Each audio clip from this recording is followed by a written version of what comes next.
Hello guys, welcome back. Previously we completed user record management. In this tutorial we're going to look at how to make use of records timestamp.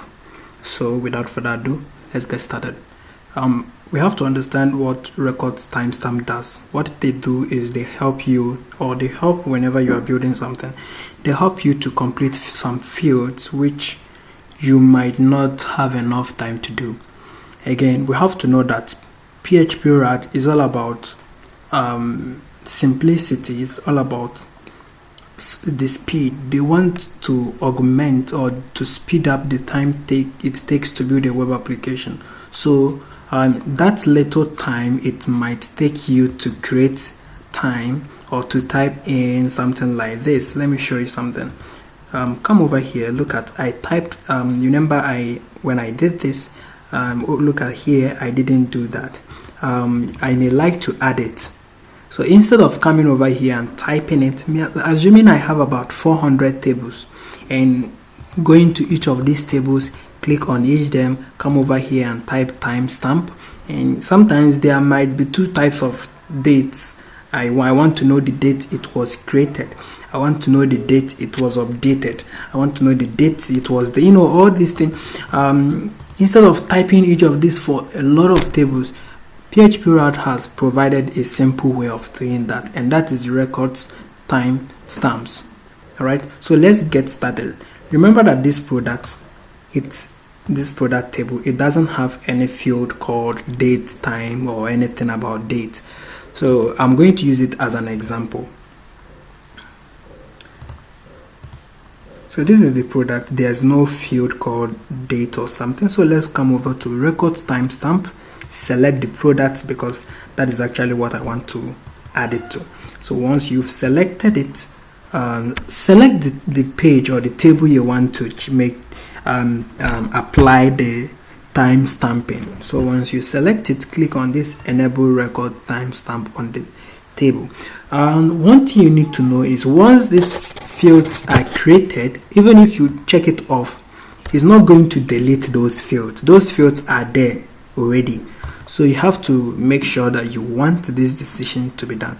So once you select it, it says create date created field name and date updated field name. So we are going to leave it like this. If you like, you can change it. You can call it anything you want.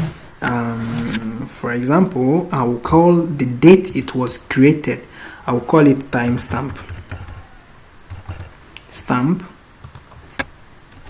And the date it was updated, I will leave it like this, date updated. Do you want to apply it to other tables? No, I just want it to be this table alone, and I will hit OK. Once I've done that, I'll have to refresh this and that thing, and you are seeing two fields, which is the timestamp and the date updated. So let me try to make a change to this thing, and I'll just update it. You can see by default the date updated has taken effect and the timestamp didn't, because that wasn't the date I created it. So let me create a new product, and this product I will call it test, and I'll call the price 1, quantity 1, picture, select anything, it doesn't matter. Okay, and the UID will be 2 so that I can see it and we'll update it. As you can see, the timestamp have taken place and dates updated have not, because we've not edit this record. So let's try to edit it, and let's try to change this quantity to 2 and update it. As you can see, the date updated has taken effect. Now this is the difference. This is 11/11/11/11. That is the 11th of November 2020.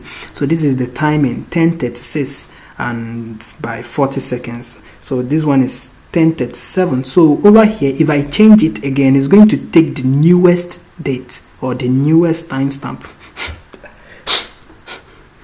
Obviously, it's going to change from 10:36 to probably 10:38.